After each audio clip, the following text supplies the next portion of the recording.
All right, so I want to discuss an area that a lot of us neglect. I'm included, I'm guilty of this, and it's our neck. We spend a lot of our time and effort on our face, which is great, but we don't want to forget our neck because that ages as well.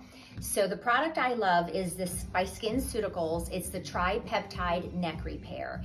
And this really helps with neck smoothness.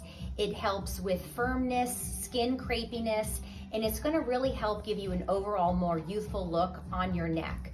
So you just do a couple pumps, and you can actually do it from your décolleté and kind of go up like this and just do 2 pumps, and you're really going to start to notice a difference. And you also, there is retinol in here, so you want to start slow. Maybe go once at night, once a week, and then work your way up to 2 days a week to eventually every night.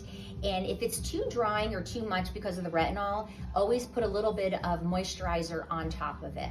So anyway, don't forget about your neck, and this is a great product.